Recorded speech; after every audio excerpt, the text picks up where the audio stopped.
Bismillahirrahmanirrahim. Assalamualaikum warahmatullahi wabarakatuh. Alhamdulillah. Wassalatu wassalamu ala rasulillah wa ala alihi wa sahbihi wa man wala wa ba'du. Faya ibadallah, usi nafsi wa iyyakum bitaqwallahi faqad fazal muttaqun. Fala tamutunna illa wa antum muslimun. Faqala ta'ala يا أيها الذين آمنوا اتقوا الله حق تقاته ولا تموتن إلا وأنتم مسلمون. Saudara-saudariku hadirin sekalian, terkhusus barangkali seluruh dari stakeholder PT Pertamina EP, khususnya Pak Nanang Abdul Manaf, sahabat kami. Beliau sempat bersama di Libya dulu, 3 tahun terakhir tidak berjumpa. Alhamdulillah, semoga beliau dan jajaran semuanya disehatkan oleh Allah Subhanahu wa taala. Ya, Pak Alfian, Pak Khalid, ya dan seluruhnya dan hadirin sekalian tanpa kecuali, saya bermohon pada Allah Subhanahu wa taala semoga kita senantiasa dirahmati, diberkahi dan dimudahkan oleh Allah Subhanahu wa taala. Alhamdulillah, kita baru saja menunaikan salat zuhur berjamaah. Semoga salat kita diterima oleh Allah Subhanahu wa taala. Ada 2 hal yang paling penting tentang solat ini yang ditekankan dalam Al-Quran. Pertama, kenapa solat begitu penting ditunaikan? Karena ia akan menjadi pembeda antara Khalik dengan makhluk. Jadi kalau kita ingin bedakan Tuhan dengan hamba, maka di antara titik penting perbedaannya, kata Allah langsung itu terletak pada aspek ibadah, khususnya solat. Karena itu ketika Nabi Musa alaihi salam berkenan kemudian langsung diperintahkan oleh Allah sehingga disebut dengan kalimullah yang diajak bicara dan diperkenalkan tentang esensi ketuhanan Allah, maka disebutkan perintah langsung oleh Allah untuk menyembahnya dalam bentuk salat. Al-Quran surah ke-20 Taha ayat ke-14. Kata Allah, innani anallahu la ilaha illa ana fa'budni wa aqimis salata li dzikri. Ya Musa, tidak ada Tuhan kata Allah selain saya. Ya maka jika engkau telah tahu saya Tuhan, bedanya Tuhan dengan makhluk, fa'budni, maka kewajiban engkau sebagai makhluk menyembah saya. Bagaimana caranya ya Allah, kata Musa? Kata Allah, wa aqimis salata, rahmatullah, wa aqimis salata li dzikri. Maka cara menyembahku itu adalah dengan salat. Karena itu semua nabi dan rasul, bahkan sebelum Nabi Muhammad SAW, diperintahkan oleh Allah untuk mengajak umatnya seluruhnya untuk sholat. Ya, Nabi Isa alaihissalam sholat. Anda buka Quran surah 19 Maryam ayat 31 sampai 33. Nabi Ismail alaihissalam, ya kakeknya Nabi ke-29, sholat. Bahkan meminta keluarganya sholat. Quran surah ke-19 ayat 55. Wa kana ya'muru ahlahu bis salat. Nabi Zakaria, saudaranya Imran, salat. Quran surah ketiga, ya, ayat ke-38 sampai dengan 39. Ayat 39-nya tegas mengatakan, "Fanadathu malaika wa huwa qa'imun yusalli fil mihrab." Jadi kalau kita urutkan dari Nabi Muhammad SAW sampai Nabi Adam alaihissalam, semua menunaikan salat kepada Allah Subhanahu wa taala. Ya Muhammad bin Abdullah bin Abdul Muttalib bin Hashim bin Abdul Manaf bin Qusay bin Murrah bin Kilab bin Ka'ab bin Ghalib bin Fihir bin Malik bin Nadar bin Kinana bin Khuzaimah bin Mudrikah bin Ilyas bin Nizar bin Mudar bin Ma'ad bin Adnan bin Addi bin Adri bin Muqawwam bin Nagur bin Tarikh bin Ya'rub bin Yasjub bin Nabit bin Ismail alaihissalam bin Ibrahim alaihissalam bin Azar atau bin Nahur bin Abir bin Kinan bin Arfakhshad bin Sam bin Nuh alaihissalam bin Mihlail Matushala bin Kinan bin Anwas bin Thith bin Adam alaihissalam. Dari Nabi Muhammad SAW sampai Nabi Adam semua salat. Coba ulangi. Nanti dalil singkatnya dari Quran surah keempat ayat 163, paling kiri sebelah atas di mushaf. Inna auhayna ilaika kama auhayna ila Nuhin wan nabiyyin min ba'di. Muhammad, apa yang kami telah wahyukan kepadamu sudah pernah pula kami sampaikan kepada Nuh alaihissalam dan nabi-nabi setelahnya. Kenapa tidak disebutkan Adam sebelumnya? Karena Adam itu nabi bukan rasul. Nabi diberikan risalah untuk pribadi dan kalangan dekatnya, rasul diberikan risalah tugas untuk mengajak umat. Kenapa Nabi Adam bukan rasul? Karena zaman Nabi Adam belum ada umat. Siapa yang mau diajak? Ya? Ini bagian pertama. Jadi kalau kita hari ini masih mendapat kesempatan sholat, alhamdulillah, ini artinya sampai hari ini kita masih benar-benar manusia. Kan kalau ada orang yang kemudian tidak mau beribadah apalagi sholat, terkhusus ketika dia beriman, maka penting dipertanyakan, masihkah ada iman dalam dirinya? Karena itu kata Allah dalam Al-Quran, surah ke-8 ayat yang kedua, aku akan perdengarkan namaku, sehingga ketika disebutkan itu, kita bisa menguji adakah getaran iman dalam jiwa kita. Quran surah 8 Al-Anfal ayat kedua. Innamal mu'minuna alladzina idza dzukirallahu wajilat qulubuhum. Sungguh orang yang masih punya iman itu, kalau diperdengarkan nama Allah kepadanya, akan ada getaran dalam jiwanya. Karena itu setiap hari 5 kali diperdengarkan nama Allah. Untuk menguji di jiwa kita masih ada iman tidak? Bahkan dari bangun tidur, bayangkan waktunya dibagi sempurna persis. Dari mulai subuh baru bangun, menjelang ke siang, mau berakhir siang ke sore, sore pindah ke maghrib, hilang kemudian muncul gelap malam. 5 kali persis dibagi waktu. Diperdengarkan untuk menguji. Kira-kira setelah subuh siang masih ada nggak iman? Sore masih ada nggak? Ya Allahu Akbar, Allahu Akbar.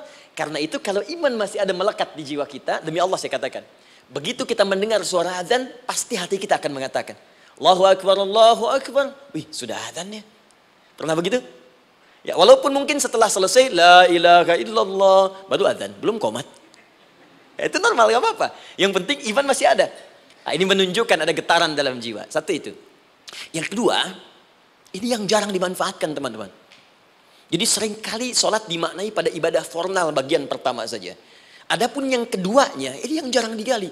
Padahal sekali saja dalam sehari, itu 5 kali Allah menunggu kita. Ternyata sholat itu satu-satunya wasilah ibadah yang disebutkan dalam Al-Quran untuk langsung memohonkan semua kebutuhan yang kita rasakan. Bahkan sebelum kita diminta sholat, itu kalimat pertamanya bukan ibadahnya. Kata Allah, kau punya masalah apa? Sedang butuh apa? Sedang punya problem apa? Buka Quran surah kedua Al-Baqarah ayat ke-45 sampai 46. Paling kanan pertengahan di usad. Wasta'inu bis-sabri was-salah. Perhatikan kalimatnya, indah sekali. Ya Allah menempatkan sholatnya bagian kedua. Kata Allah, wasta'inu, hei hambaku. Jika kalian punya persoalan dalam kehidupan, maka, perhatikan kalimatnya baik-baik, wasta'inu, mintakan solusinya kepadaku. Jadi kalau sedang punya masalah, bukan bikin status. Gak akan selesai. Sedang eksplorasi minyak, gak keluar-keluar, bikin status. Duh, susah sekali yang ngebornya. Gak akan selesai. Jalan macet, bikin status. Jakarta macet, ya gak akan selesai. Ya, apa yang harus dilakukan kata Allah? Jika Anda beriman kepadaku, yakin denganku, maka wasta'inu, punya persoalan minta kepada Allah. Caranya bagaimana? Satu, bis-sabri. Terima dulu masalah itu, jangan dikeluhkan. Kaidah lain muncul, karena mustahil saya akan titipkan persoalan kalau tidak Anda mampu mengatasinya. Kaidah Quran surah kedua ayat 286, kita hafal ayatnya. La yukallifullahu nafsan illa usaha. Perhatikan kaidahnya. Allah tidak mungkin menguji seorang hamba di luar batas kemampuannya. Jadi kalau kita sedang punya ujian di rumah kah, pekerjaan kah, kehidupan sosial kah, sebesar apapun ujian itu kata Allah, memang karena Anda yang sanggup. Kalau nggak sanggup gak akan diuji. Di ujian itu berbanding lurus dengan kemampuan. Mustahil seorang hamba diuji di luar batas kemampuannya. Jadi kalau Anda sekarang pun sedang punya masalah sebesar apapun, kata Allah, memang cuma kamu yang sanggup, yang lain tidak. Maka jangan mengeluh. Jangan Anda katakan, ya Allah, why me? Kenapa saya? Kata Allah, why not? Memang kamu yang mampu. Yang lain tidak. Nah, ketika Anda bisa menerima itu dengan sabar, baru datang kalimat kedua. Wassalah. Kemudian datang tunaikan sholat dan mintakan solusi kepadaku lewat sholat. Ya, sedikit ya. Lihat sini. Saya berikan sedikit uraian Al-Quran. Saya boleh menulis ini? Boleh ya? Ibu, maaf, agak jauh. Ibu kelihatan ini? Oh, belum saya tulis. Bagaimana bisa kelihatan? Luar biasa. Cuma di Pertamina, belum ditulis udah kelihatan. Maaf, lihat sini. Wasta'inu. Baik, ya. Saya ingin sedikit sekali. Ini redaksi Quran itu indah sekali diksinya. Wasta'inu. Lihat sini. Kata Allah, jika Anda punya persoalan dalam hidup, maka mintakan solusi. Terima dulu masalahnya dengan sabar, karena kita dipercaya oleh Allah. Gini, cara memahaminya. Allah aja percaya dengan kita. Masa kita nggak percaya diri? Allah yakin dengan kita, kita mampu. Masa kita nggak yakin? Terima dengan sabar. Kemudian wassalah, mintakan solusinya lewat salat. Kata perintahnya dibuka dengan kalimat wasta'inu. Kalau kita ingin rubah kata perintah ini, fi'il amr ingin dirubah ke dalam bentuk permohonan, minta. Maka rubah kalimatnya menjadi nasta'in. Lihat, nasta'in. Baik. Wasta'inu, kata Allah, kalian punya persoalan, ayo minta solusi padaku. Terus kita pengen minta, ya Allah, kami ingin minta. Maka dalam bahasa Arab, kalau kita ingin merubah kalimat ini ke dalam bentuk permintaan, kita katakan nasta'in. Saya tanya pada Anda, pernah nggak dalam sholat kita mengucapkan kalimat nasta'in? Ada? Masih ingat? Baik, apa kalimatnya? Iyyaka na'budu wa iyyaka nasta'in. Perhatikan, iyyaka na'budu wa iyyaka nasta'in. Iyyaka na'budu, iyyaka, ya Allah, engkau perintahkan aku untuk ibadah. Maka sekarang aku ibadah, sholat. Hanya kepadamu saja. Kan kata Allah, kamu sholat. Terus kita katakan, iyyaka na'budu. Sekarang kami sholat, ya Allah. Nama lain sholat itu ibadah. Kalau kita ibadah, na'budu. Dari mana tahunnya nama lain sholat ibadah? Quran surah ke-20 ayat ke-14. Fa'budni wa aqimis sholat li dzikri. Ibadah kepadaku, caranya sholat. Maka saat sholat kita katakan, iyyaka na'budu. Ya Allah, engkau perintahkan aku untuk ibadah. Sekarang aku ibadah. Wa iyyaka nasta'in. Dan sekarang aku sedang punya persoalan, ya Allah. Aku punya masalah. Aku punya problem. Dan aku yakin hanya engkau yang pasti akan menyelesaikannya. Ketika Anda mengatakan, iyyaka nasta'in, perhatikan hadis qudsinya. Hadisnya qudsi. Ya. Al-Imam Al-Bukhari meriwayatkan, Imam Muslim meriwayatkan, An-Nasai meriwayatkan dari sahabat Abu Hurairah radhiyallahu taala anhu. Ada lagi yang dari sahabatnya Anas bin Malik. Perhatikan kalimatnya. Idza qala al-'abdu iyyaka na'budu wa iyyaka nasta'in, jika hambaku dalam salatnya benar membacanya, benar dari awal salatnya sampai dengan kalimat iyyaka na'budu wa iyyaka nasta'in, ya Allah, sekarang aku ibadah kepadamu dan sekarang aku punya persoalan. Aku mohonkan solusinya darimu. Kata Allah, hadza baini wa baina 'abdi. Ini perjanjian antara aku dengan hambaku. Wali 'abdi. Hadisnya qudsi. Wali 'abdi, kalau hambaku benar salatnya sampai kalimat ini, masalah, apapun yang dia minta sekarang aku akan kabulkan. Aku akan kabulkan. Pertanyaan saya, berapa di antara kita yang sholat sampai detik ini ribuan kali ruku dan sujud yang memanfaatkan momentum ini untuk memohon? Siapa di antara kita yang ketika sholat memohon kepada Allah solusi? Jangan-jangan selama ini sholat itu hanya menjadi formalitas saja. Takbir, ruku, sujud, salam, selesai. Takbir, ruku, sujud, salam, selesai. Padahal Allah sudah menunggu, hambaku, kamu tuh punya masalah apa? Makanya setiap waktu dibagi 5 supaya hidup kita ringan. Subuh ke zuhur punya masalah, zuhur salat. Begitu kita mohon, tuntas masalah itu. Zuhur ke asar punya persoalan, asar salat. Dijawab oleh Allah, tuntas persoalan itu. Karena itu semua nabi dan rasul, bahkan orang soleh, ketika punya persoalan dalam hidupnya, even itu hanya menulis karya ilmiah, maka mereka akan memulai dengan sholat dan minta kepada Allah Subhanahu Wa Taala. Teman-teman kenal Nabi Zakaria? Bagus. Baik, di sana belum tulis, sudah kelihatan. Sini kenal Nabi Zakaria, alhamdulillah. Tapi nggak apa-apa. Saya ke Sukabumi, Pak. Ada yang kenal Fir'aun. Kenal Fir'aun, kenal, bagus. Sukabumi hubun dunia, suka itu hubun, bumi itu dunia. Baik. Teman-teman, Nabi Zakaria itu diuji oleh Allah. Maaf, belum punya keturunan. Dan semua nabi punya ujian. Jadi jangankan kita, nabi aja yang jelas surganya punya ujian. Ya, Anda pernah sakit, Nabi Ayub sakitnya lebih parah dari kita. Ya, Anda di keluarga belum ada keturunan, Nabi Zakaria pernah lebih daripada kita. Sampai rambutnya memutih, fisiknya sudah letih, dan menurut medis, maaf sekali, istrinya divonis tidak mungkin punya keturunan, monofus dan mandul, mustahil. Secara klinis gak mungkin, secara medis tidak mungkin. Maka Allah tunjukkan satu isyarat yang sangat luar biasa. Jika Anda mendapati situasi makhluk mengatakan ini mustahil dan sudah angkat tangan, ini tanda pertama dari Allah, langsung tinggalkan pendapat manusia, langsung memohon kepada Allah. Maka turunlah beritanya di Quran surah ketiga Ali Imran ayat 38 sampai 39. Paling kanan sebelah atas di mushaf. Sekarang perhatikan kalimatnya, saya mau sambungkan dengan Al-Fatihah tadi. Hunalika da'a Zakaria rabbah. Di mihrabnya Nabi Zakaria salat bermohon kepada Allah. Qala rabbi habli min ladunka dzurriyyatan thayyibah. Kemudian ia berdoa, Rabbi habli, ya Allah yang maha memberi tanpa batas. Ini adab pertama, kalau teman-teman mau berdoa, sebut nama Allah sesuai dengan hajat kebutuhan kita. Itu yang disebut dengan al-asma'ul husna. Di asma'ul husna itu bukan nama-nama indah yang sekedar dihafal, bukan.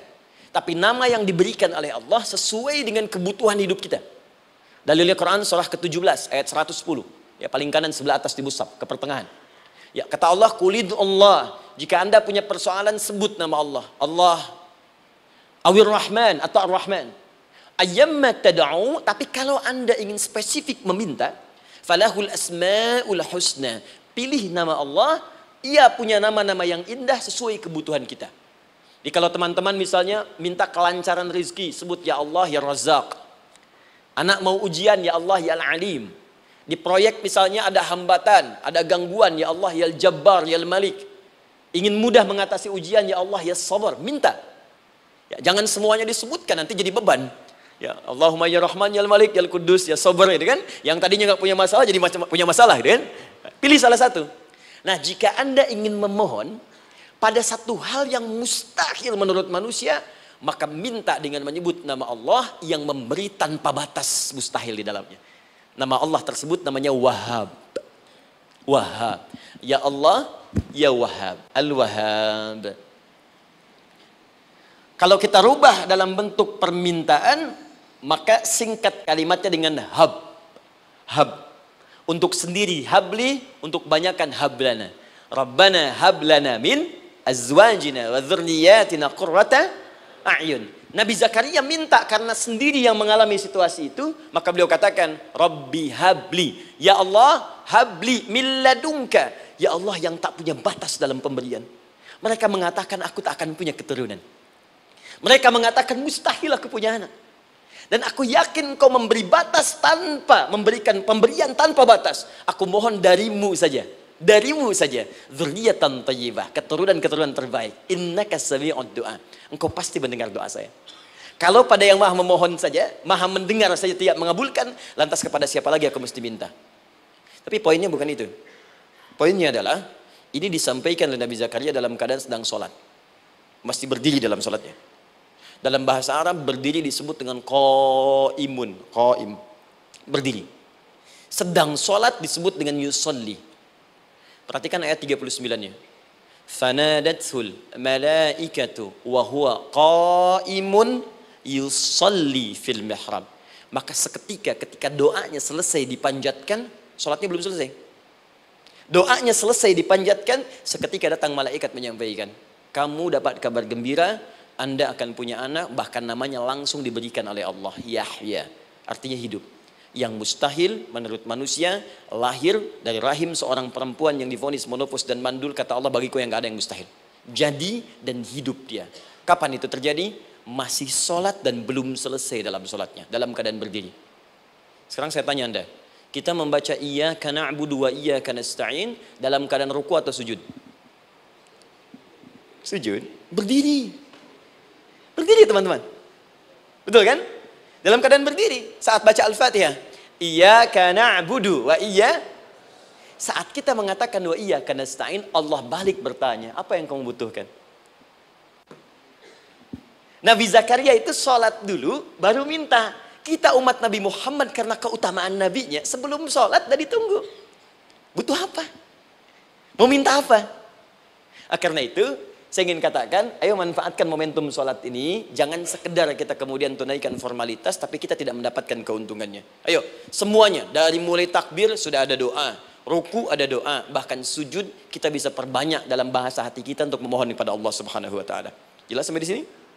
Baik. Mudah-mudahan insya Allah doa kita dikabulkan oleh Allah Subhanahu Wa Taala. Ini baru mukaddimah, kita belum mulai. Ini pengantar. Tema kita hari ini tentang Al-Quran. Dan mudah-mudahan kita diberikan insya Allah kelancaran untuk bahasan kita.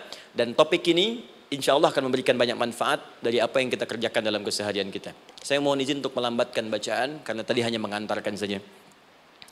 Teman-teman, kenapa mesti Al-Quran? Apa esensi Al-Quran? Dan kenapa Al-Quran diwahyukan pada Nabi Muhammad SAW? Apakah khusus untuk sekedar dibaca? Atau ada satu nilai yang sangat penting yang justru itu mengandung nilai mukjizat yang paling dalam dari Al-Quran? Yuk kita mulai dengan Al-Quran surah kedua Al-Baqarah ayat ke-38. Paling kanan sebelah atas. Disambungkan dengan Quran surah kedua ayat 185. Paling kiri pertengahan di mushaf. Quran surah kedua ayat 38 dengan Quran surah kedua ayat 185. Saya mulai dari kisah Nabi Adam. Saya pelan-pelan. Nabi Adam saat diciptakan oleh Allah, kemudian diberikan informasi bahwa beliau akan bertugas di bumi, beraktivitas di bumi. Disampaikan di Quran surah kedua ayat 30, paling kiri sebelah atas.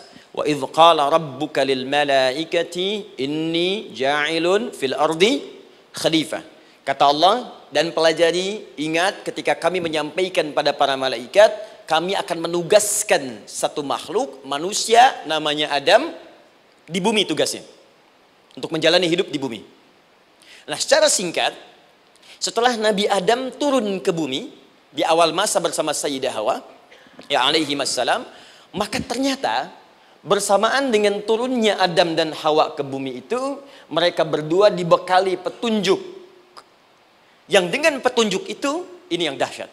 Allah jamin semua aktivitas hidupnya, dari mulai yang sederhana sampai yang kompleks, pasti jika diikuti petunjuk ini, dia akan senang menjalaninya dan akan tenang mendapatkan hasilnya.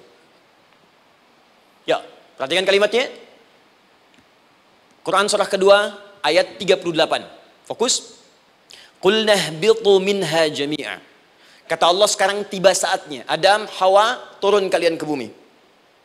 Kalau setan kita tinggalkan aja ya. Ini kita bahas Adam dulu. Turun kalian semua ke bumi.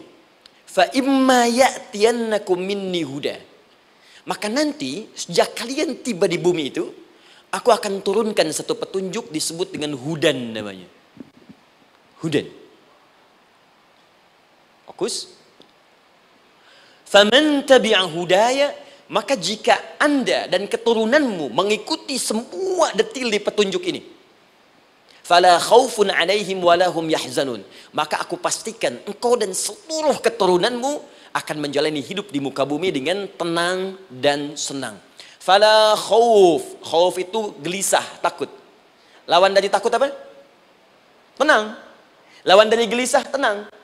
Kata Allah, jika Anda mengikuti tuntunan hidup yang ini, maka saya jamin semua hidupmu tenang.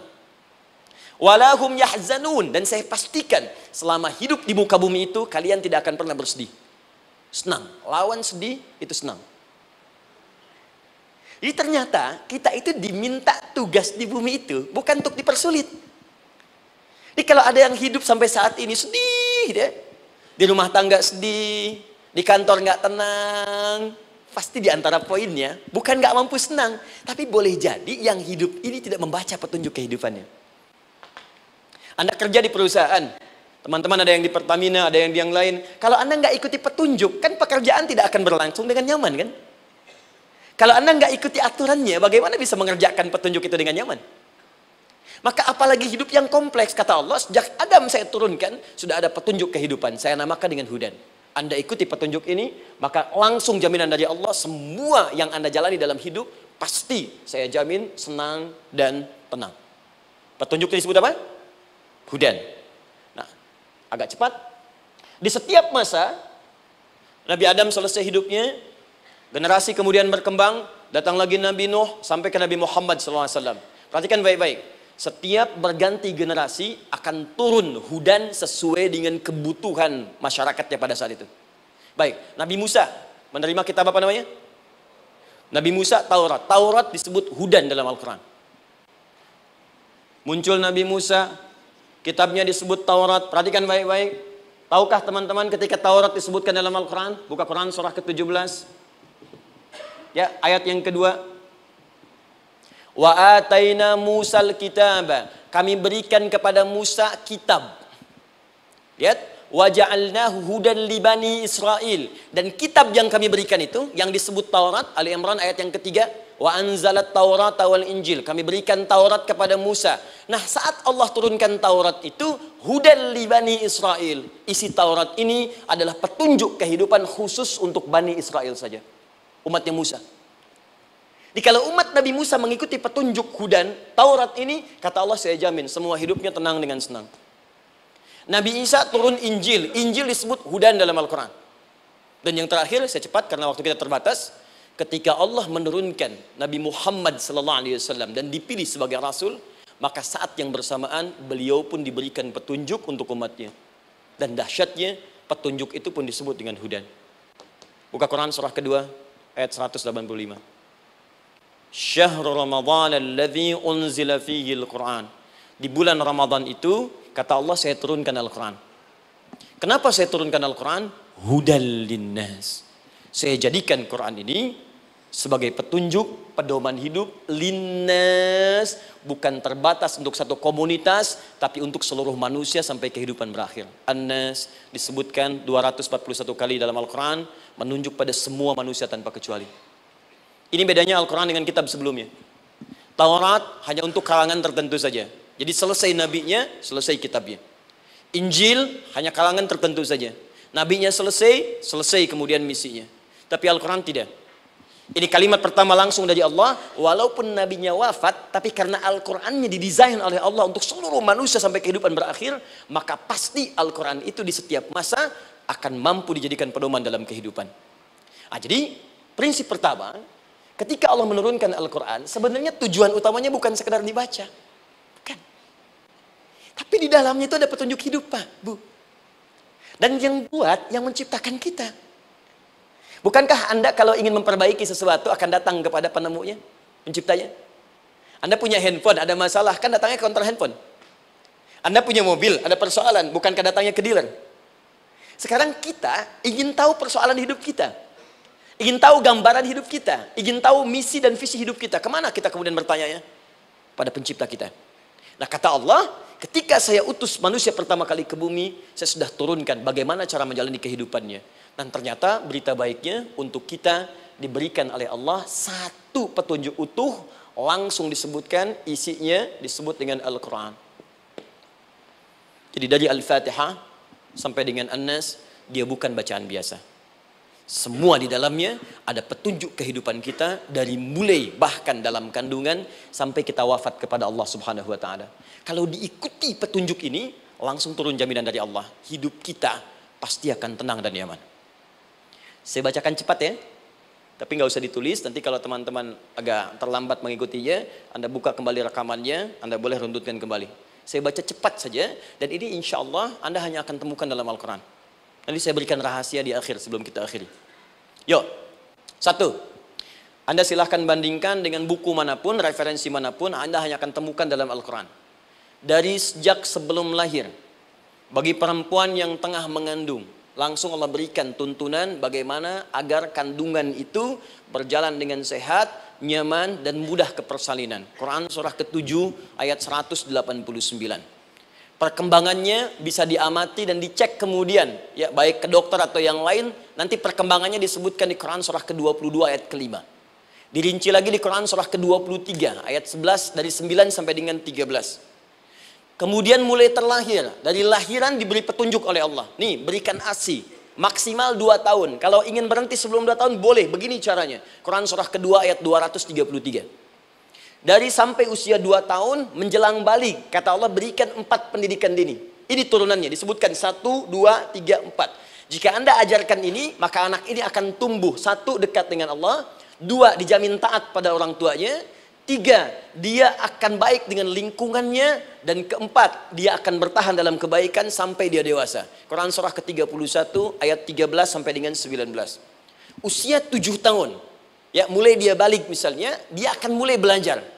Bagaimana cara belajar yang baik supaya cepat paham, gampang mengerti. Turun Quran surah ke-9 ayat 122.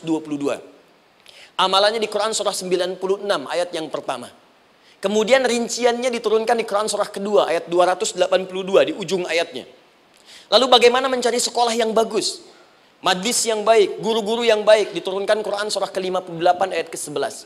Dicontohkan tentang Maryam dan Nabi Isa alaihissalam di Quran surah ketiga ayat 35 sampai dengan 37. Naik lagi, dia mulai dewasa, ya, mulai bergaul, bahkan kadang-kadang merantau, punya tempat komunitas berbeda. Bagaimana supaya dia bergaul tidak terpengaruhi oleh lingkungan yang tidak baik. Maaf ya, kadang-kadang ibu yang sudah mengandung, melahirkan, ayah mencari nafkah, tiba-tiba anak pergi bahkan ke kampus, ke sekolah, dapat teman yang gak bagus, pulang-pulang mengecewakan Anda. Dan bagaimana menemukan tempat-tempat yang baik untuk bisa menjaga perilaku anak ini? Ditemukan nanti di Quran surah ke-49 ayat ke-13-nya. Dirinci perkembangannya di Quran surah ke-12 Yusuf ayat 2 sampai dengan ayat 29-nya. Sampai ketika dia akan mulai kemudian menikah. Kata Allah, pilih pasangan yang baik dengan ta'aruf, berikan mahar yang sempurna. Quran surah ke-4 ayat ke-4. Kemudian dia mulai menikah. Kata Allah, sebelum menikah, pelajari dulu fikih nikah. Banyak orang yang menikah tapi karena tidak belajar tentang persoalan rumah tangga, apa yang akan terjadi di rumah tangganya. Detil Pak, Bu. Kata Allah, ini kalau kamu berbuat begini akan ada miskomunikasi. Kalau ada miskomunikasi persoalannya akan begini, solusinya begini. Maka diturunkan dasarnya di Quran surah ke-30 ayat 21, detilnya di Quran surah ke-4 ayat 34 sampai dengan 35. Paling kiri sebelah atas sampai dengan ke tengahnya. Anda berlanjut, diterangkan oleh Allah, hei, tugas suami saat mulai pertama kali menikah, maka tugas yang pertama siapkan untuk mencari nafkah. Bagaimana caranya ya Allah? Diturunkan oleh Allah. Satu, jangan takut kehilangan rizki. Jangan pernah mencuri, jangan pernah ngambil punya orang, karena punya kamu akan saya berikan sempurna. Kamu ngambil punya orang, maka kamu akan menyulitkan diri sendiri. Itu akan dikembalikan pada yang berhak. Ya, turun Quran surah ke-51 ayat 22. Dirinci, begini cara nyarinya. Quran surah kedua ayat 168. Kalau Anda ingin cepat baru bergerak, rizkinya sudah dapat. Quran surah kedua ayat 172. Ada yang dahsyat, dia belum keluar, rizkinya yang mendatangi dia. Jadi nanti di Al-Quran ada 8 jenis rizki. Di antara yang paling hebat, ada yang belum Anda datang, rizkinya sudah menjemput. Ada orang mendatangi rizki, ada rizki mendatangi dia. Contoh, Al-Imam Asy-Syafi'i sedang berdiskusi dengan Imam Malik gurunya. Kata Imam Asy-Syafi'i, Syekh, rizki itu mesti saya cari dulu, baru kita dapat. Kata gurunya, ya Syafi'i, ada rizki yang cukup kita beramal dekat kepada Allah, dia akan datang tanpa kita cari dengan ikhtiar manusia. Kata Syafi'i, mustahil. Kata Quran kan kita kerja dulu, baru datang. Kata Imam Malik gurunya, kamu yang belum sampai, kita amalkan ini, rizki datang. Maka berhenti sampai di situ, Imam Syafi'i pamit, di jalan tiba-tiba, beliau mendapati ada panen anggur, Pak, Bu. Terus dipanggil sama yang punya kebun. Ya pemuda katanya, sini. Mau bantu nggak? Kalau kamu bantu, kami berikan anggurnya. Maka beliau bantu, panen, petik. Sampai setelah selesai diberikan anggur yang besar-besar, hanum. Senyum, senang beliau. Ternyata senangnya bukan karena dapat anggur. Senangnya karena merasa pendapatnya benar. Kalau saya nggak bantu panen ini, nggak akan dapat saya anggur. Cuma karena saya bantu, saya diberi ini. Maka rasa senangnya inilah dibawa kemudian kepada gurunya, ingin laporan. Tapi perhatikan adabnya. Dia tidak mengatakan, guru, nih saya benar. Kalau saya nggak ikut panen, nggak dapat saya ini. Perhatikan kalimat Asy-Syafi'i. Guru, tadi saya di jalan, dipanggil oleh pemilik kebun, ikut panen anggur. Begitu saya bantu, saya diberikan anggur ini. Beliau tekankan dengan kalimat yang kencang pada kalimat, begitu saya bantu, saya dapat anggur ini. Imam Malik tersenyum mengatakan, Masya Allah Syafi'i luar biasa. Ini siang begitu panasnya. Tadi saya mau keluar ngajar, terfikir di benak saya, Allah kalau ada anggur yang besar-besar, enak rasanya. Tiba-tiba kamu datang bawa anggur. Ini Imam Syafi'i kerja dapat sesuatu, Imam Malik terfikir sesuatu, datang rezeki. Itu ada di Quran surah ke-7, teman-teman, ayat ke-96, paling kanan sebelah atas di mushafnya. Baik, teruskan dulu. Ya, Anda dalam mencari kerja, ingat, kalau Allah yang sampaikan pasti terjadi. Jangan dikira mudah. Kata Allah akan ada persaingan, akan ada kadang-kadang singgungan, akan ada tantangan. Maka mulai petakan tantangan apa yang akan Anda lalui saat Anda mulai mencari nafkah itu. Maka turun Quran surah kedua ayat 214. Paling kanan sebelah bawah. Am hasibtum an tadkhulul jannata. Hei, apa kamu mudah begitu saja mengira akan sukses dalam pekerjaanmu? Bahkan bisa diartikan surga, ingin masuk surga.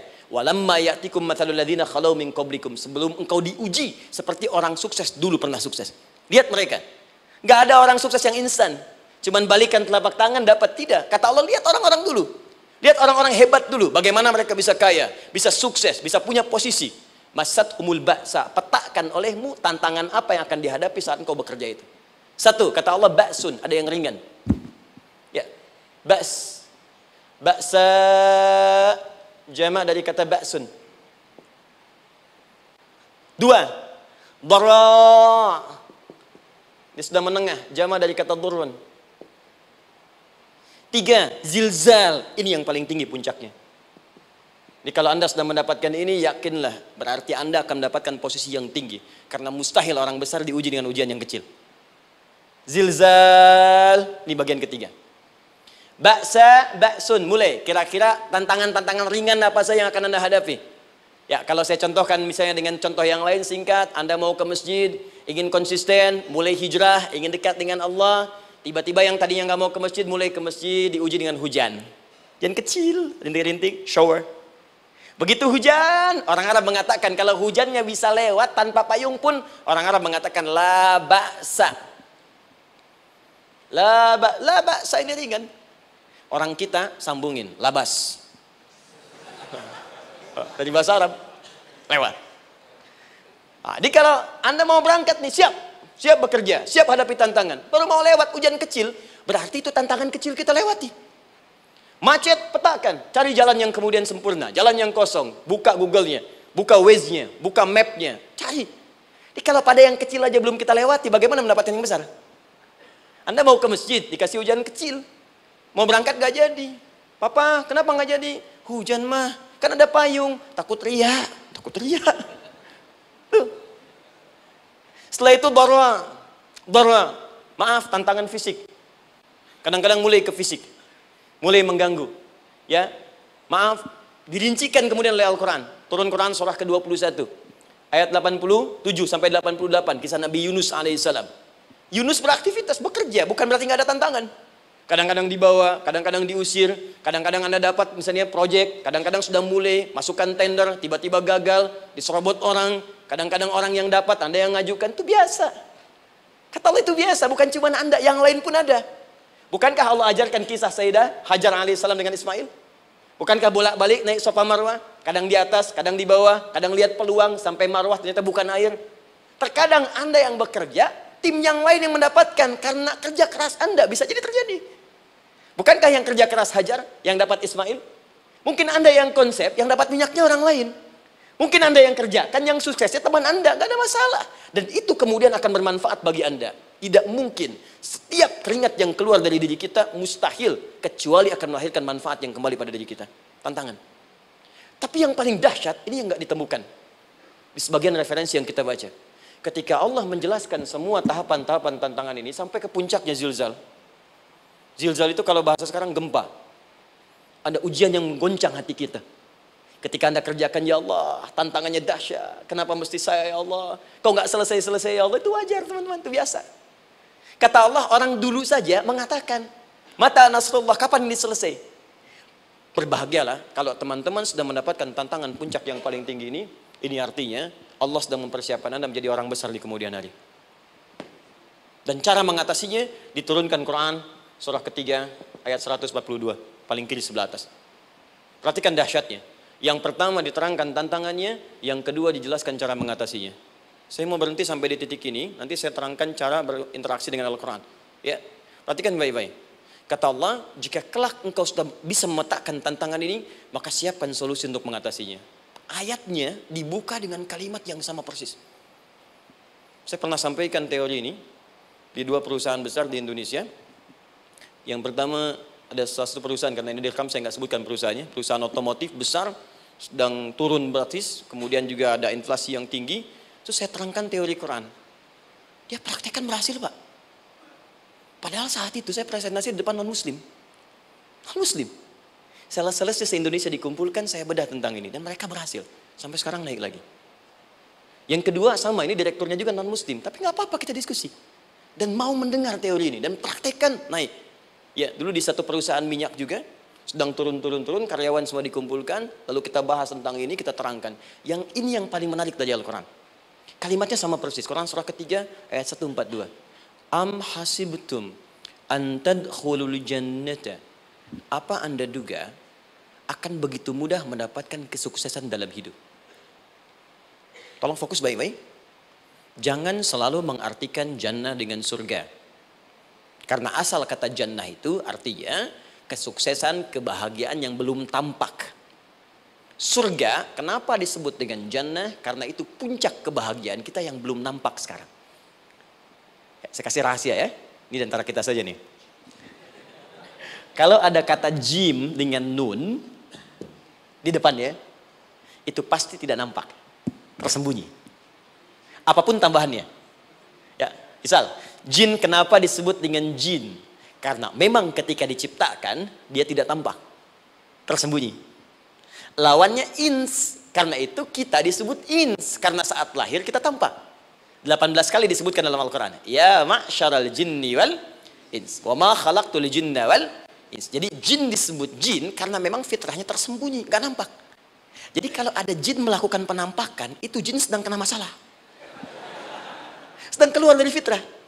Sama dengan manusia, harusnya tampak. Jadi kalau ada manusia yang senang sembunyi-sembunyi, dia sama dengan, bukan saya yang bilang, sedang punya masalah. Ke kantor, sembunyi-sembunyi. Hati-hati Pak Alfian tuh. Biasa ada pintu depan, masuk pintu belakang. Suami di rumah, buka WA, sembunyi-sembunyi. Bu, hati-hati tuh. Pulang lewat pintu belakang, berarti sedang punya persoalan dalam hidup. Setiap ada jim dengan nun, pasti tersembunyi. Ibu punya janin, rahim. Dalam rahim ada janin.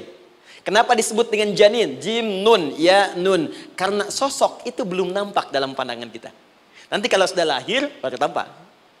Jannah, kenapa disebut jannah? Karena belum tampak dalam pandangan kita. Nanti kelihatan.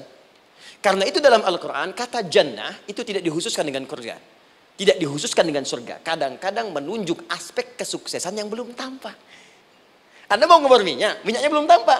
Belum kelihatan. Anda mau kerja, ya hasilnya kan belum tampak, baru ikhtiar sekarang.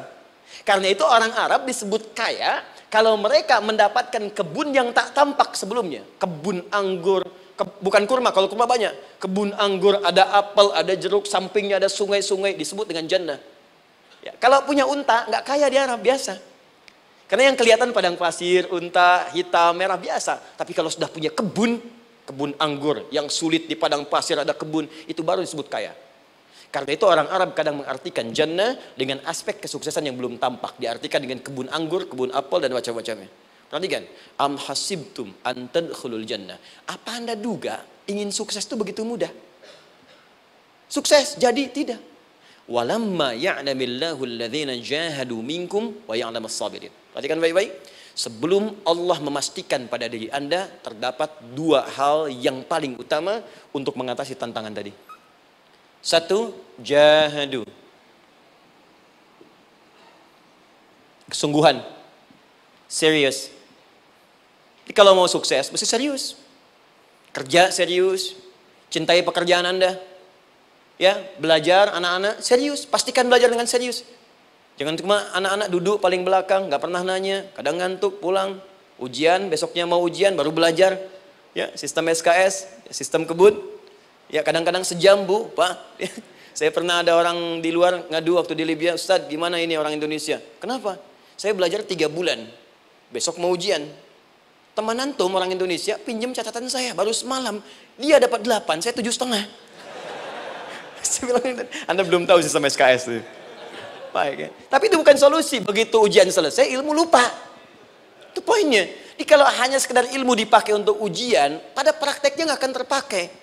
Ini banyak anak sekolah sekarang hanya belajar untuk ujian saja. Padahal kalau dipraktekkan, kadang kaitan dengan agama tinggi, Bu, Pak. Fisika itu dengan agama itu tinggi.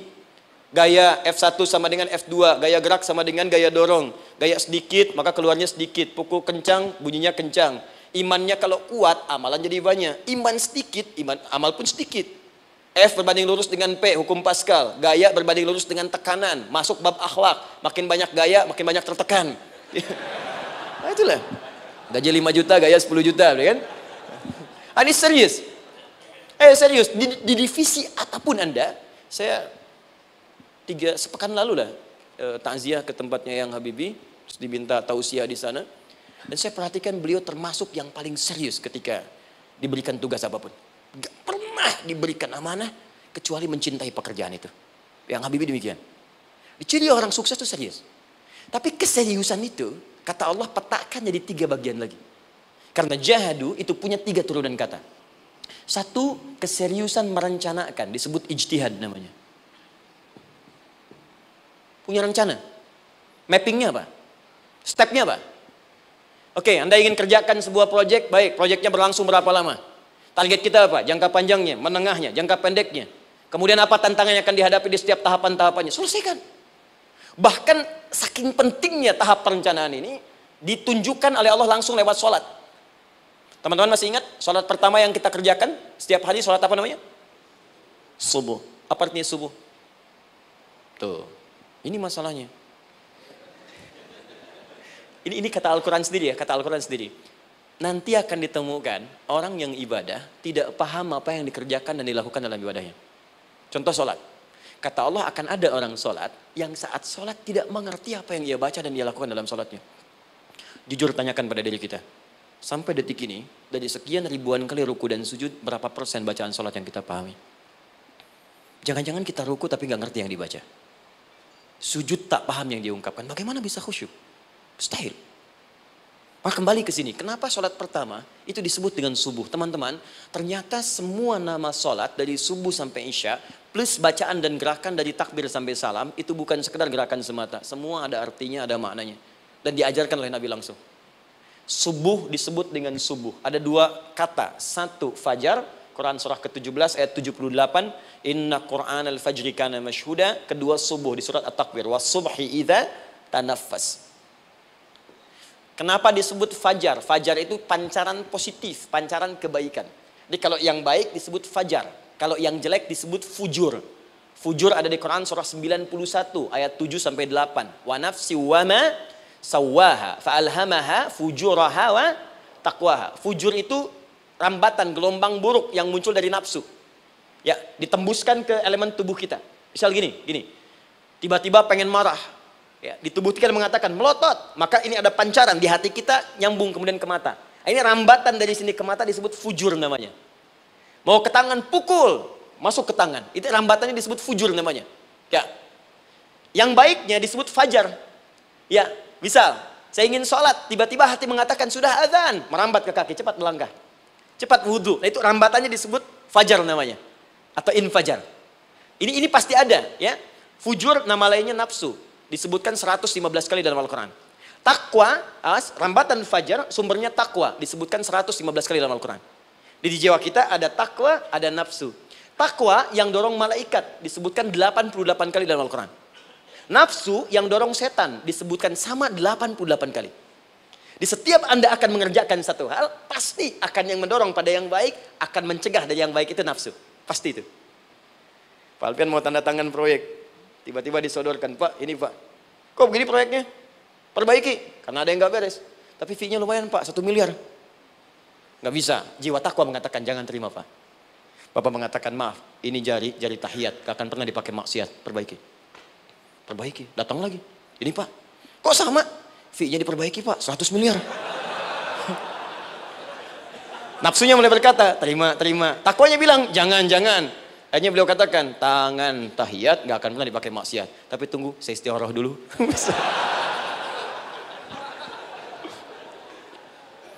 Nah, waktunya, ini salatnya disebut fajar. Kenapa disebut fajar? Karena saat kita tidur, terus dengar suara azan, Allahu Akbar, maka memancar dari iman kita, rambatan untuk merespon suara itu. Bangun kita untuk menunaikan salat. Waktunya disebut subuh. Kenapa disebut subuh? Dari kata asbah. Asbah itu artinya yang siap dengan rencana. Dia orang Islam tuh nggak ada yang bangun dari tidurnya kecuali punya rencana jelas yang akan dieksekusi di hari itu. Makanya sebelum kita bekerja mengeksekusi itu, kita datang menghadap Allah supaya Allah berikan kemudahan di setiap aktivitas kita. Coba lihat manajemen Nabi. Bukankah sebelum tidur beliau istighfar dulu?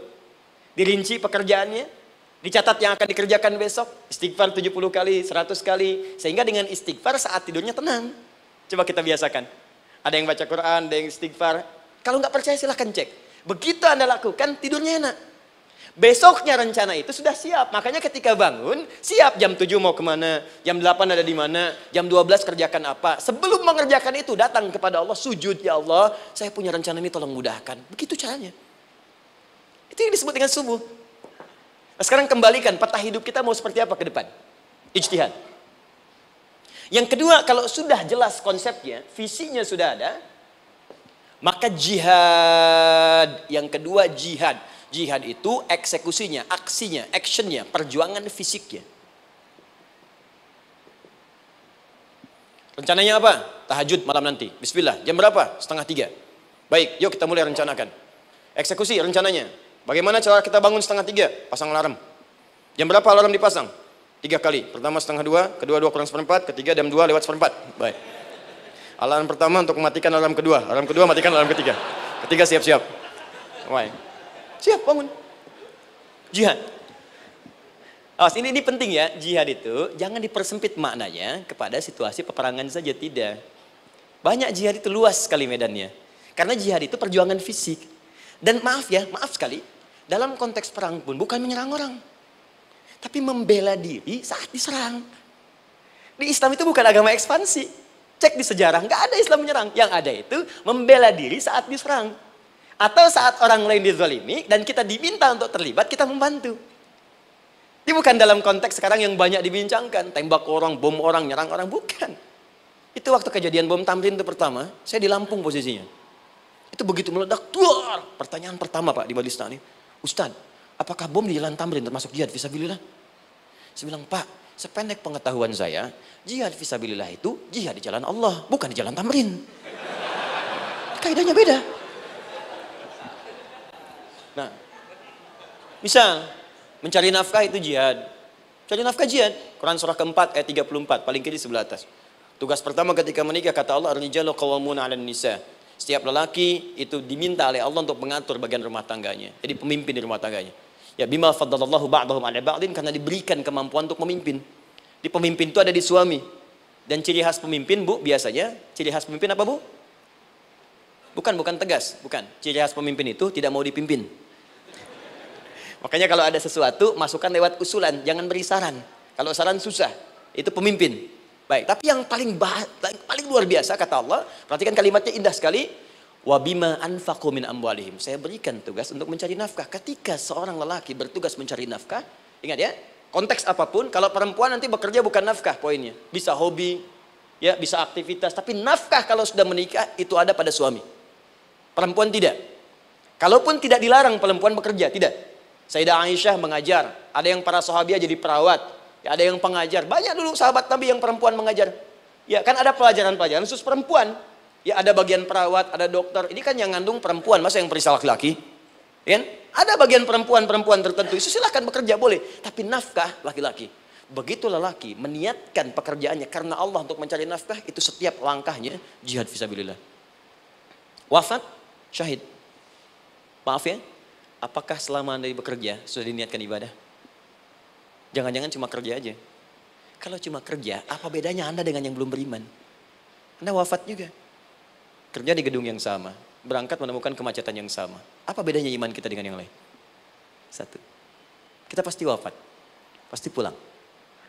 Dan kita nggak bisa pilih, ya nggak bisa pilih. Antum bisa duluan, saya belakangan mungkin. Atau ditukar, saya belakangan, Anda duluan mungkin. Atau memang saya bisa duluan, ya duluan menyolati Anda. Oke, paham ya? Jadi ibu di rumah jihad, Bu, pada anak, perawat, mengandung itu sudah jihad. Jika wafat dalam proses saya melahirkan atau sedang mengandung itu syahid. Itu jelas nggak ada perbedaan pendapat. Anak-anak yang sekolah niatkan ibadah, Bu, Pak.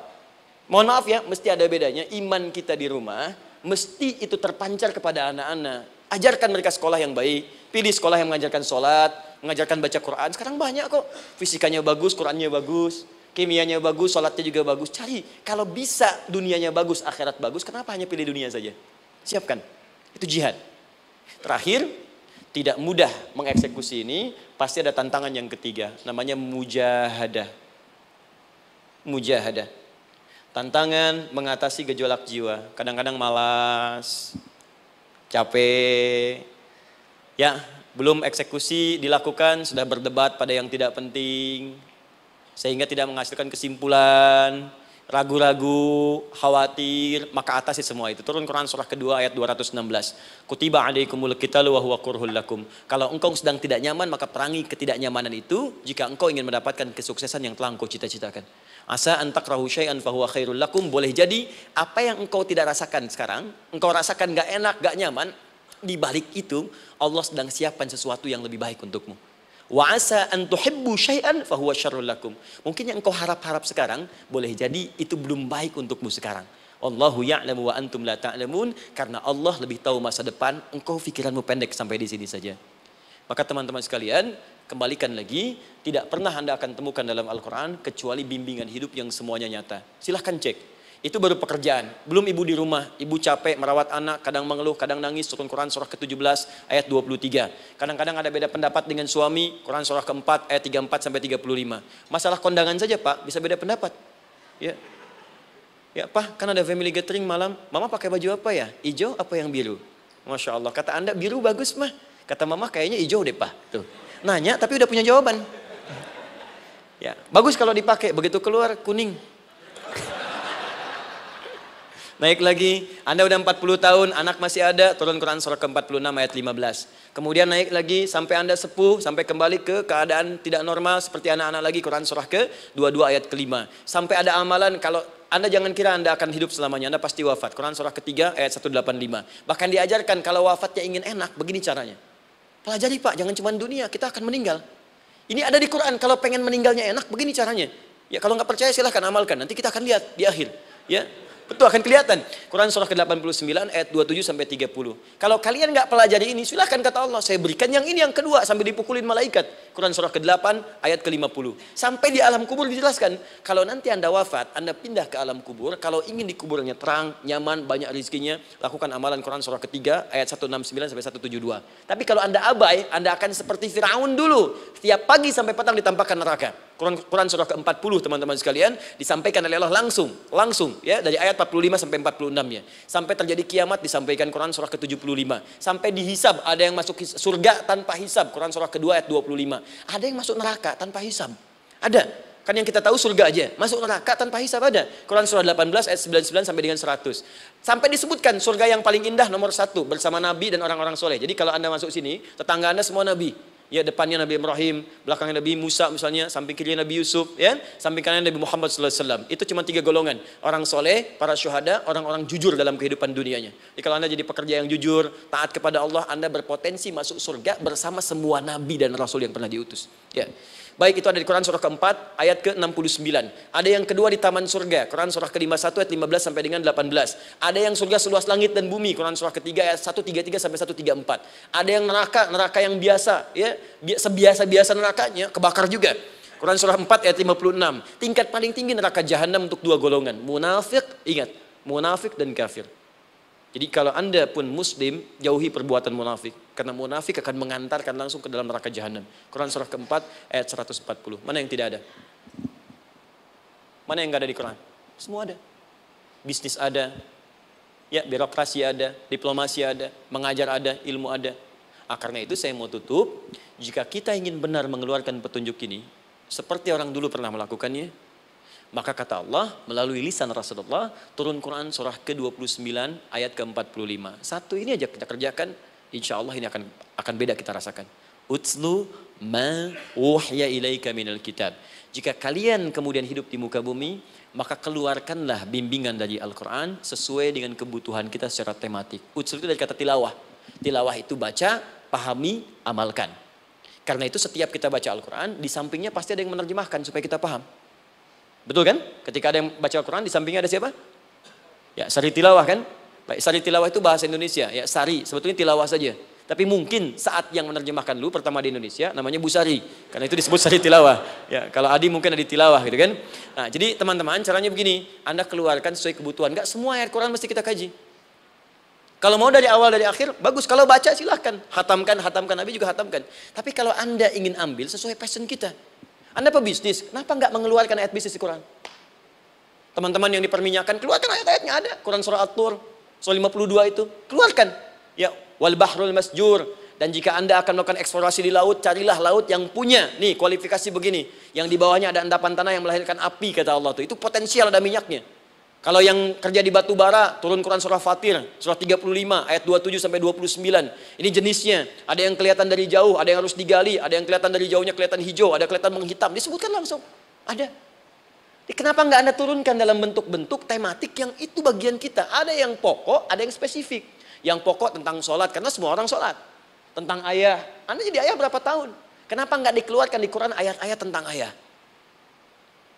Kenapa nggak dikeluarkan di Quran ayat-ayat tentang ibu? Jangan jauh-jauh dulu bicaranya. Tentang belajar. Nah, nanti eksekusinya kalau mau cepat buka kitabnya Al-Imam Al-Bukhari. Ada kitab hadis, saya akhiri, yang dikarang oleh Al-Imam Al-Bukhari dan sangat populer. Apa nama kitabnya? Kalau hafal saya kasih hadiah. Apa kitab Imam Al-Bukhari yang populer? Ya.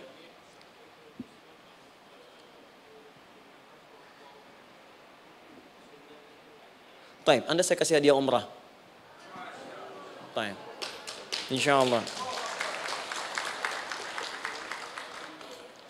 Januari awal, insyaallah ada yang kami hadiahkan umrah dari atlet peraih Asian Games. Ya, Anda boleh ikut nanti. Ya, ada juga saya senang saya cinta dengan bangsa ini. Jadi ada peraih Asian Games medali emas yang kemarin, itu akan kita berangkatkan umrah semua peraih medali emasnya. Nanti gelombang pertamanya bulan Januari. Ya 2020 nanti sekitar 3 bulan lagi insyaallah Anda nanti akan mengikuti. Ada juga nanti dari kalangan Polri, ada TNI juga yang akan ikut dan saya sertakan. Baik. Al-Jami As-Sahih Al-Musnad Al-Mukhtasar min umuri Rasulillah sallallahu alaihi wasallam wa sunanihi wa ayyami. Itu namanya. Ayo ulangi. Disingkat Sahih Al-Bukhari. Kenapa saya bacakan lengkap? Bukan karena singkatannya, tapi banyak orang sekarang baca buku, baca kitab hanya langsung ke isinya. Padahal setiap ulama ketika menuliskan judul kitabnya, itu pasti ada petunjuk di dalamnya. Kata Imam Al-Bukhari, Al-Jami As-Sahih. Kitab ini saya buat sebagai petunjuk umum miniatur kehidupan Nabi yang bisa kita ambil hikmahnya sekarang. Jadi kalau kita pengen tahu bimbingan Nabi di masa lalu, supaya kita terapkan sekarang, buka kitab saya ini. Semuanya mustad bersambung kepada Nabi. Sahih saya pastikan, saya teliti satu-satu. Al-Mukhtasar, saya persingkat gak bertele-tele. Nah ini poinnya. Min umuri Rasulullah SAW wa sunani wa ayyamihi. Ini semua pekerjaan Nabi selama 24 jam. Secara singkat saya tutup dibagi 97 pembahasan. Setiap 97 pembahasan, satu babnya itu berisi bimbingan hadis-hadis Nabi. Di situ ada bab tentang bisnis, kitabut tijarah. Bab tentang ilmu, kitabul ilmi. Bab bahkan tentang sakit, kalau pengen cepat sembuh apa? Kitabul marid. Bab tentang pemerintahan, kitabul imarah. Bab tentang penguatan iman, supaya naik gak turun-turun, kitabul iman. Anda tinggal pilih profesi apa, cari Sahih Al-Bukhari, harganya murah. Maaf, dibandingkan pulsa Anda pun masih murah kitab Al-Bukhari. Ya, beli 4 jilid cuma 350.000 yang bahasa Arab saja. Ya, kalau mau terjemahan, cari terjemahannya. Ya, dapatkan itu, keluarkan babnya sesuai profesi kita. Itu ketika dibuka kitab ini, yang pertama muncul ayat Quran dulu. Ini ayatnya, ini hadisnya. Ini ayatnya, ini hadisnya. Teman-teman gak usah baca semuanya, keluarkan passion Anda apa, di situ belajar. Sebulan saya belajar ini, besok saya pindah lagi. Sebulan topik ini, besok ke topik yang lain lagi. Saya kira insya Allah kalau itu kita terapkan dengan baik, maka Al-Quran akan hidup dalam seluruh aktivitas kita dan mudah-mudahan keberkahan akan diturunkan oleh Allah Subhanahu Wa Taala. Ya, tidak cukup dengan amin, mulai dulu. Ya, mulai dulu, petakan dulu, eksekusi dulu. Saya kira itu yang saya sampaikan. Anda punya hak dan kewajiban, hak Anda sudah dapatkan dan kewajiban kita semua untuk kembali beraktivitas. Saya mengucapkan terima kasih atas undangan dari pihak Pertamina untuk Anda seluruhnya. Saya ingin tanya, kalau jamaah di sini ada berapa kurang lebih? Kurang lebih yang rutin 500 ada 550. Baik, nanti saya hadiahkan mushaf sebanyak 550. Ya, dan itu nanti setiap ada kajian atau zuhur salat Anda bisa baca di sini, baca mushafnya. Kemudian yang kedua, saya nanti berikan buku untuk bacaan. Ya, itu buku yang saya berikan insyaallah tentang manusia. Jangan-jangan selama ini kita jadi manusia, kita tidak tahu mau kemana kita. Ya, itu saya keluarkan dari Al-Quran langsung, seperti apa Allah menerangkan tentang kemanusiaan kita. Saya juga hadiahkan sejumlah yang sama, 550. Nanti satu orang bisa mendapatkan satu-satu. Dan terakhir barangkali, mau hafal Quran? Oh mau, baik. Alhamdulillah. Alhamdulillah. Saya berikan mushafnya yang spesial. Nanti kita mulai dengan 10 juz dulu ya. Nanti saya berikan At-Taisir yang 10 juz. itu ada mudah untuk bisa menghafal Quran, mulai dari 10 juz dulu, nanti bisa disempurnakan. Saya berikan 550 Quran khusus untuk dijadikan sebagai hafalan. Nanti cara menghafalnya bisa dibuka saja di YouTube, nanti di situ ada cara kami menjelaskan. Dan bulan depan kita ada karantina akbar, jadi menghafal Quran dalam 30 hari. Alhamdulillah angkatan pertama sudah selesai, ada yang hafal 24 hari, 23 hari, 30 juz, bukan juz 30 ya. Ada yang 30 hari, ya ada juga. Sekarang sedang gelombang kedua, Mudah-mudahan di Pertamina ini juga insya Allah dalam proses bekerja ada juga yang menghafal dan hafal Quran insya Allah ya. Saya kira itu, nanti pulang dari sini dikabari, kalau ada mobil disiapkan, kalau tidak ada kami juga coba antarkan, nanti kami siapkan dan mudah-mudahan bisa bermanfaat untuk teman-teman. Kalau ada yang bisa saya lakukan untuk bersinergi di sini, untuk membuat teman-teman lebih dekat dengan Allah, sampaikan, dan saya dengan senang hati. Ya, saya datang sendiri, tulis sendiri, nerangin sendiri, ngapus sendiri, gitu kan. Terus juga berikan apa yang Anda butuhkan. Kalau dengan semua itu Anda belum juga dekat dengan Allah, ya saya harus bagaimana lagi, gitu kan. Baik. Kita berdoa, mudah-mudahan doa kita dikabulkan Allah. Ada 3 cara berdoa. Pertama cukup dengan hamdalah kalau singkat. Kedua kalau ada perselisihan, kifaratul majlis. Dan yang ketiga, kadang Nabi berdoa, sahabat mengikuti dalam momentum yang khusus. Saya ingin menggabungkan ketiganya. Mudah-mudahan dengan itu keberkahan diberikan luas kepada kita semua. Alhamdulillahi Rabbil Alamin. Hamdan syakirin, hamdan na'imin. حمدا يوافي نعمه ويكافئ مزيدا يا ربنا لك الحمد ولك الشكر كما ينبغي لجلال وجهك الكريم ولعظيم سلطانك اللهم صل وسلم وبارك على رسولك الكريم نبيك الامين سيدنا محمد وعلى اله وصحبه اجمعين اللهم ربنا لا تدع لنا في مقامنا هذا وفي كل مقام ذنبا الا غفرته ya Allah kami mohon jika ada satupun di antara kami saat ini yang hadir membawa ya Allah dosa-dosa dalam dirinya, jangan biarkan yang meninggalkan tempat ini kecuali Engkau telah ampuni segala dosa-dosanya. Wala hamman illa farajtah. Ya Allah, jika ada di antara kami yang tengah hadir saat ini ada kegelisahan dalam jiwanya, maka mohon jangan biarkan yang meninggalkan tempat ini kecuali Engkau telah tenangkan keadaan hatinya. Allahumma wala asran illa yassartah. Ya Allah, jika ada di antara kami yang tengah mengalami kesulitan baik di pekerjaannya, kehidupan rumah tangganya, maka dengan keikhlasan amalnya, ya Allah angkat dan ringankan segala kesulitannya. Allahumma wala maridan illa syafaitah. Jika ada di antara kami yang tengah Engkau uji dengan penyakit seberat apapun, maka mohon angkat dan sembuhkan segala penyakitnya. Allahumma yassir lana umurana wa la tu'assir alaina. Ya Allah, mudahkan semua urusan kami, jangan berikan kadar ujian yang tidak kami sanggup mengatasinya ya arhamar rahimin. Allahumma alif baina qulubina ati anfusana taqwaha wa zakki anta khairu man zakkaha anta waliyuha wa maulaha. Ya Allah, mohon lembutkan hati kami untuk saling bersaudara dalam kebaikan.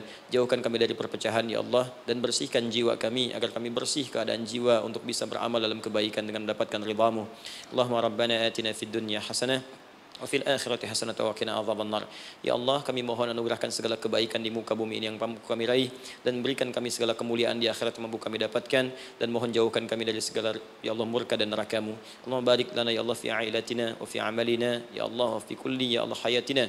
Ya Allah, kami mohon anugerahkan keberkahan dalam kehidupan keluarga kami, di kantor, di pekerjaan kami, dan seluruh tahapan kehidupan yang akan kami lalui. Bi fadlika subhana rabbika rabbil izzati amma yasifun wa salamun alal mursalin subhanakallahumma wa bihamdika asyhadu an la ilaha illa anta nastaghfiruka wa natubu ilaik wa akhiru da'wana alhamdulillahi rabbil alamin. Thumma assalamu alaikum warahmatullahi wabarakatuh.